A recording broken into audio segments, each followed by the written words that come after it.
नमस्कार, मैं हूं दिव्या कोच और आप देख रहे हैं TV9 भारतवर्ष। इस वक्त मेरे साथ जहां 4 यार की स्टार कास्ट मौजूद है, स्वरा, शिखा एंड पूजा, एक ऐसी फिल्म जो सेलिब्रेट करती है विमेनहुड को। तो आइए जानते हैं इस फिल्म में और क्या है खास। आप तीनों का TV9 में बहुत बहुत स्वागत है। शुक्रिया। सबसे पहले तो आप मुझे बताइए कि कैसा एक्सपीरियंस रहा साथ में काम करने का। बहुत ही मज़ा आया। एक तो ये जो कहानी है वो बहुत ही खूबसूरत कहानी है, so that was wonderful to be a part of that. और ये आई थिंक ये मेरे लिए तो डेफिनेटली बहुत ही स्पेशल कहानी है। और अनदर फैक्टर इज दैट मेरे लिए ये बहुत स्पेशल था कि मेरी एक पुरानी याद थी।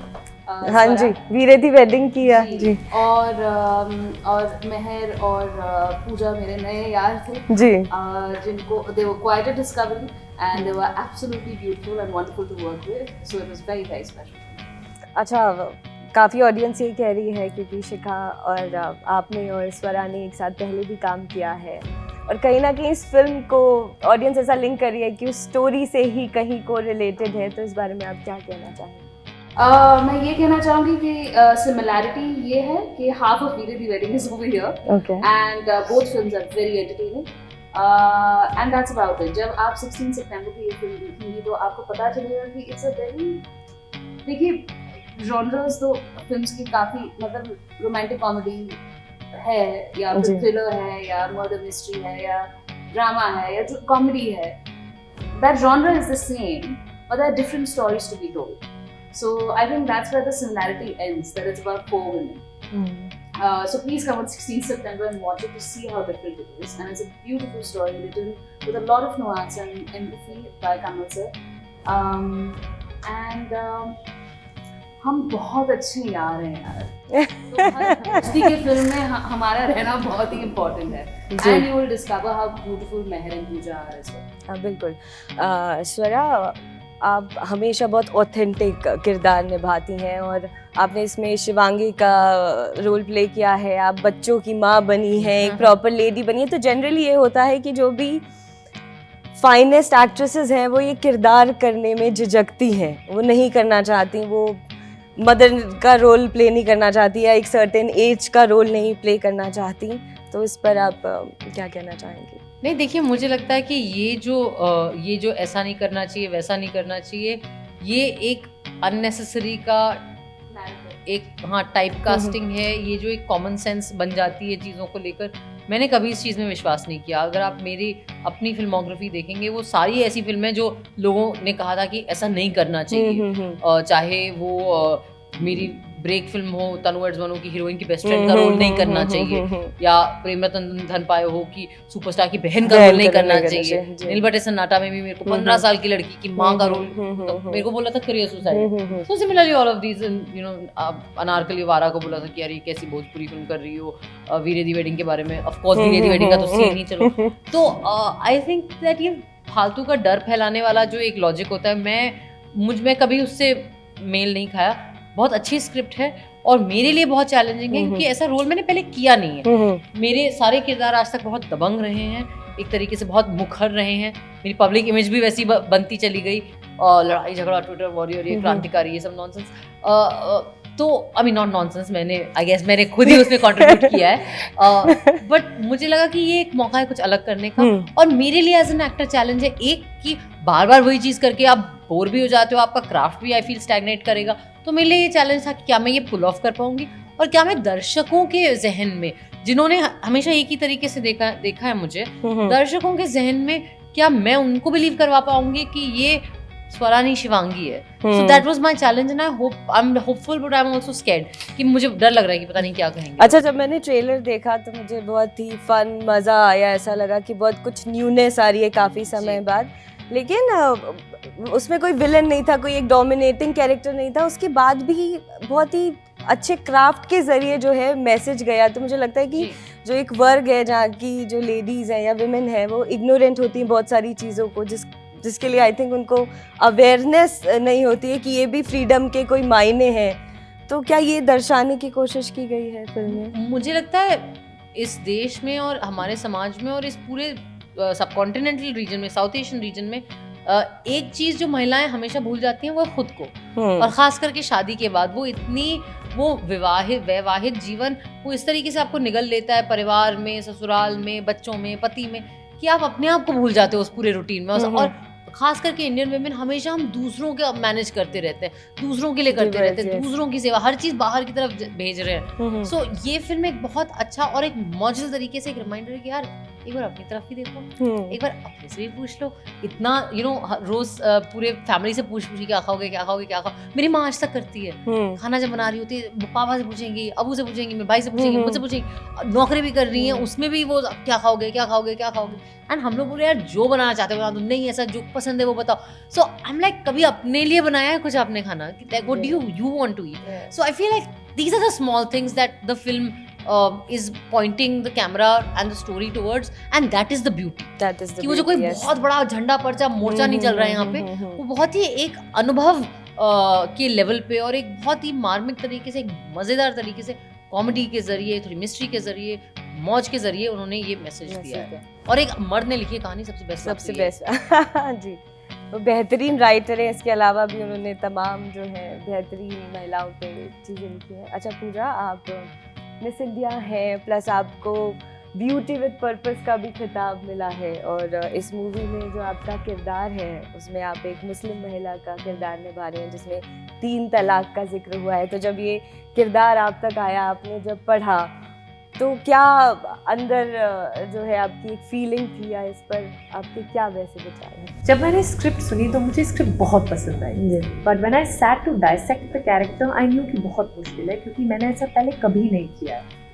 मैं गांव में कभी रही नहीं हूँ, मैंने कभी मुस्लिम किरदार प्ले नहीं किया है, प्लस ये कैरेक्टर में इतने सारे शेड्स हैं। So one it was very challenging, but also it was very nerve-wracking because I was scared, I was afraid. And I think that's what pushed me, and I think I've surprised myself some way, in terms of I didn't expect that I could do this the way I have done it. It was that I loved the character, I loved the script, or maybe I was so driven to perform it to perfection and give Sakina so much authenticity and play her to the T.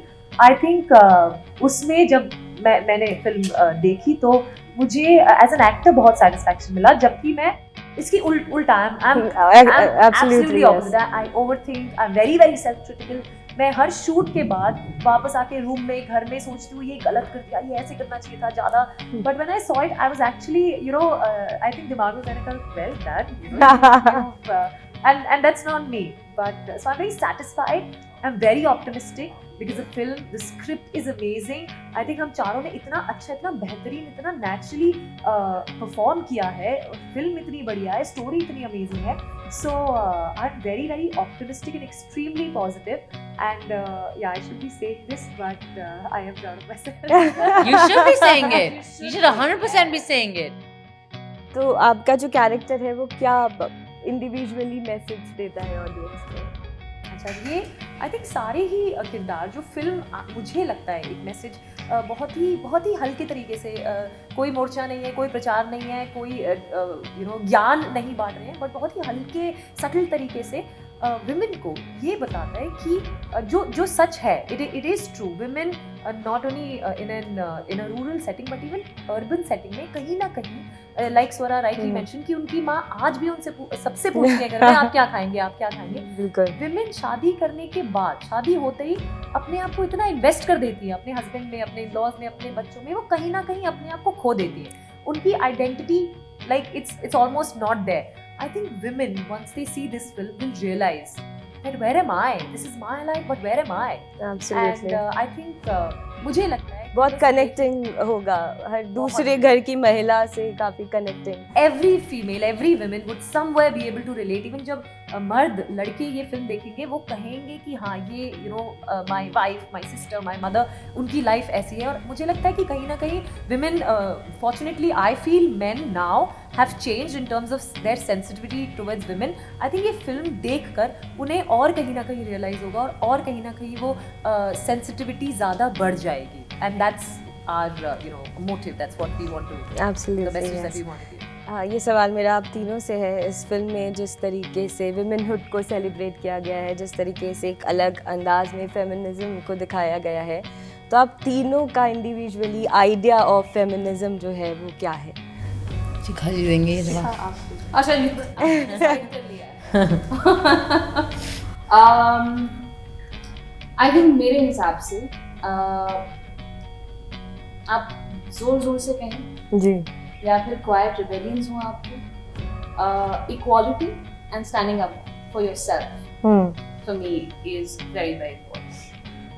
Yeah, I second that. I think जब हम feminism की बात करते हैं तो हम ये नहीं कहते कि you know we want to be as powerful as men in terms of body or brawn. Absolutely not, What we're yes. trying to say is that just equal opportunities.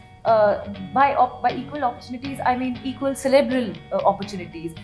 जब एक मर्द you know when as a family as a unit they're expecting a child, मर्द को कभी नहीं बोला जाता oh you're expecting a child so आप शायद ऑफिस कमाएंगे, but women को I know for a fact I have friends who have been laid off because they're pregnant.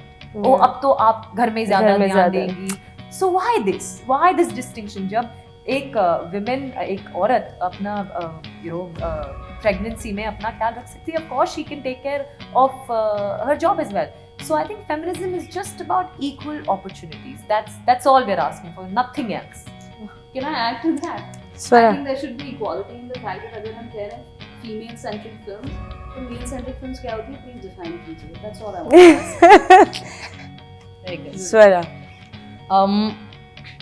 I think that feminism मतलब इन्होंने आई थिंक बहुत अच्छे से individual स्तर पे क्या फेमिनिज्म है वो मैं मानूंगी कि सामाजिक स्तर पे फेमिनिज्म जो मूवमेंट रहा है, जो एक बहुत बड़ा मूवमेंट रहा है, विशाल मूवमेंट रहा है पूरी दुनिया में, उसके अलग अलग रूप रहे हैं, अलग अलग पहलू रहे हैं, क्योंकि पेट्रियार्की या पितृसत्तात्मकता जो है वो भी उसके भी अलग अलग रूप रहे हैं. बिल्कुल, बिल्कुल. वो भी कोई एक चीज नहीं है, वो भी अलग अलग किस्म का उसका एक अभिव्यक्ति हुई है.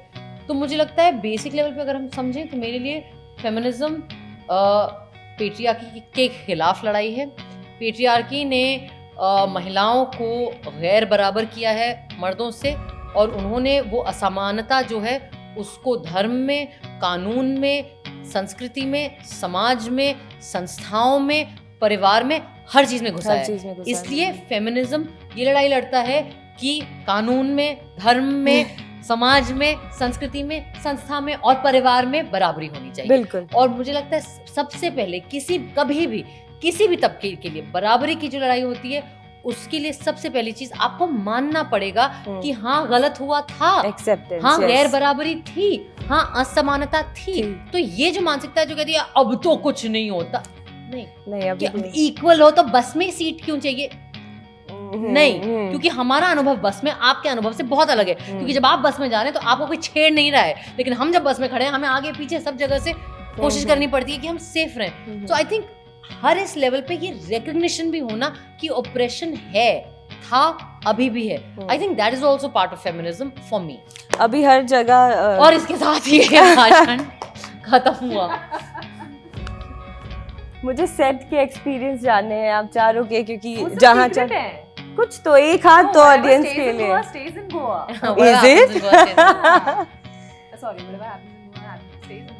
तो कुछ यही भी है सेट का एक्सपीरियंस. ये जो फिल्म है इसमें जो मजे किए हैं हमने, ये सारे जेन्युइन मजे हैं. इसमें जो दोस्ती दिखाई पड़ रही है वो बहुत वो जो रिफ्लेक्ट हो रहा है वो एक्चुअली वो केमिस्ट्री है. एंड वो एक मॉड्यूल फिल्म है. और आपने चूंकि फेमिनिज्म की बात की, मैं कहूंगी शुरुआत यही है कि ये देखिए नाम 2 मर्दों ने बनाई है ये फिल्म. निर्माता विनोद बच्चन और लेखक और निर्देशक कमल पांडे जी. इतनी खूबसूरत बात है कि ये जो विजन है ये 2 मर्दों का विजन है जिसे औरतें लीड कर रही हैं. So I think that's also really fun. Absolutely. एक आखिरी सवाल है मेरा. बहुत सारी चीजें उठ रही हैं सोशल मीडिया पे, चाहे वो बॉयकॉट हो, चाहे ट्रोलिंग हो, चाहे बॉलीवुड वर्सेस साउथ हो. तो बाकी चीज़ें तो रहने देते हैं क्योंकि उसके पीछे बहुत सारी बातें हैं, लेकिन जो साउथ वर्सेस बॉलीवुड है, अब बिल्कुल कहा जा रहा है कि जो साउथ है वो डोमिनेट कर रहा है बॉलीवुड को, और बिजनेस अगर मूवीज़ का आता है तो वो साउथ की फिल्मों से आ रहा है काफ़ी वक्त से. तो इस पर आप क्या कहना चाहेंगी कि ये जो डिवाइड किया गया है बॉलीवुड और साउथ को? मैम ये नैरेटिव जो है ये इनएक्यूरेट है. अगर आप सिंपल डेटा और नंबर्स देखें, अगर आप सिंपली ये देखें कि साउथ में सबसे पहले 4 भाषा उद्योग हैं, मतलब 4 फिल्म इंडस्ट्रीज हैं, उनमें हर इंडस्ट्री में कितनी फिल्में रिलीज हुई, उसमें से कितनी हिंदी में डब होके आई और कितनी चली। आप ये देखेंगे कि पिछले 8 महीने में या 10 महीने में 4 भाषाओं की फिल्म इंडस्ट्री के 4 फिल्म चले हैं। ये कोई बहुत बड़ा ग्रेड हो नहीं है। आपको कौन सी फिल्में याद हैं? पुष्पा, RRR और एक क्या KGF 2 और एक और आई थी अभी किसी की, वो मुझे याद नहीं नाम, पर दैट डिड किचा से थी Kartikeya 4। I don't think that's a great number. इससे ज्यादा हिट बॉलीवुड ने दिए पिछले 10 महीने में। 5 फिल्में हिट हुई हैं, सूर्यवंशी, भूल भुलैया 2, जुग जुग जियो, गंगूबाई काठियावाड़ी और एक विलन रिटर्न्स। मैं कोई कंपटीशन नहीं कर रही, मैं ये कह रही हूँ कि ये जो नैरेटिव बना रहे हैं ना कि अब साउथ हावी हो जाएगा, बॉलीवुड की फिल्में चल नहीं रही हैं, बॉलीवुड का दी एंड है, ये कुछ नहीं है भाई, ऐसा कुछ नहीं हो रहा है। 2 साल कोविड था, लोगों के पास पैसे कम है क्योंकि 2 साल काम नहीं था, धंधा सबका ठप पड़ा हुआ था। कोविड अभी भी चल रहा है, लोग डर रहे हैं फिल्मों में जाने से, OTT आ गया, आपका टेस्ट पैलेट बदला है, बहुत बदलाव का माहौल है। तो इसलिए वो आपको बॉक्स ऑफिस परफॉर्मेंस पे भी रिफ्लेक्ट कर रहा है, कोई किसी का अंत नहीं हो रहा है। तो मतलब स्टोरी नहीं, और सारे ये जो भाषा उद्योग की फिल्में हैं, ये भारतीय फिल्में हैं। अगर भारत के लोग अपने अलग अलग प्रांतों की फिल्म अलग अलग भाषाओं में देख रहे हैं, तो इससे अच्छी तो चीज नहीं हो सकती हमारे लिए। हमें और कंटेंट, तो फिर ये जो कंपैरिजन है ये आप लोग करते हैं, क्यों बनाते हैं? क्योंकि मीडिया को चाहिए न्यूज, आपको 24/7 कुछ सनसनीखेज टिकर पे हेडलाइन लगाते रहना आपने। ये ऑडियंस की तरफ से आया हुआ है कि उन्हें साउथ की फिल्म देखने में ज्यादा बज आ रहा है, या उसकी सिनेमेटोग्राफी को बहुत, साउथ की फिल्में बताओ मुझे कितनी रिलीज हुई हैं, सिनेमेटोग्राफी वो पसंद कर रहे हैं। नहीं, साउथ की फिल्में बहुत अच्छी हैं, हाँ, हमेशा अच्छी रही हैं। तो अभी मैं ये नहीं कह रही हूँ, मैं ये कहना चाह रही हूँ कि बॉलीवुड की फिल्में जो बॉक्स ऑफिस पर सक्सेसफुल नहीं हुई हैं, इससे साउथ का कोई कंपैरिजन नहीं है। ये उनकी अपनी जो है स्टोरी की वजह से वो नहीं चली हैं, या XYZ रीजन की वजह से नहीं चली। लोगों को फिल्में पसंद आती हैं, कुछ फिल्में नहीं पसंद आती हैं। ये पहली बार तो फ्लॉप हो नहीं रहे, फ्लॉप तो तब से हो रहे हैं जब से बॉक्स ऑफिस बना था। 1913 से, जब से राजा हरिश्चंद्र बनी थी, या जो भी वो फिल्म, कौन सा हरिश्चंद्र, एनीवे, जो, हाँ, you are getting my point, right? So I am just saying that why this focus now on flops, ये मुझे समझ में नहीं आ रहा है। हम, मुझे लगता है बहुत, why don't we just take it as a pan India film? We've been doing well. Why do we want to divide our शिखा देंगे अब इस पे टिप्पणी। यार मैं जस्ट कह रही हूँ, एंटरटेनिंग फिल्म आ रही है 16 सितंबर को, देख लो यार। आई नो, सही में। और सवाल मत करो, हम यहाँ भाषण देना शुरू कर देते हैं। अगर ऑडियंस से कुछ कहना चाहें तो 16 सितंबर को हम, जी नहीं आप कर रहे हैं। 16 सितंबर को हमारी फिल्म आ रही है, जहाँ 4 यार अपनी फैमिली के साथ, अपने यार्स के साथ, अपने व्हाट्सएप ग्रुप्स के साथ, सबके साथ जाइए। 75 रुपीज पैन इंडिया टिकट की प्राइस है, because it's cinema day, only on 16th of September. Go watch our film and enjoy it. You will love it. और फिर हमें टैग कीजिएगा। हाँ, हमें टैग करिएगा, और सिर्फ अच्छे कमेंट्स में टैग करना। वैसे मैं टैग होती रहती हूँ। कमेंट्स अच्छे ही होंगे, कोई बात नहीं, अच्छे ही होंगे। आप तीनों का TV9 से बात करने के लिए बहुत बहुत शुक्रिया। All the very best for the movie. You also go. I am to anyway going. I'm taking mother and all the masis and bua. Come with me. Yeah. Take massage and everything. मौसा जी, फूफा जी को भी ले जाओ। फूफा को तो ले जाना पड़ेगा। अच्छा, एक clarification, I don't know why I've realized कि कोई लोगों को सिर्फ ये औरतों की फिल्म है और यहाँ मर्दों को मेल बैशिंग हो रही है। So let me just clarify this कि ये फिल्म में कोई मेल बैशिंग नहीं हो रही है। तो आप नहीं, मैंने तो कहा ही नहीं। मैंने पहले भी मेंशन किया कि ट्रेलर देख के मुझे लगा कि कोई भी विलेन या डोमिनेटिंग कैरेक्टर नहीं है। मुझे लग रहा है कि कुछ महिलाएं ऐसी हैं जो इग्नोरेंट है, जिनको शायद पता भी नहीं है कि ये फ्रीडम है, या ये वो कर सकती हैं यार। So with your masi and masar also, and sisters and brothers also, go with everybody. Thank you so much. All the very best. Thank you. Thank you.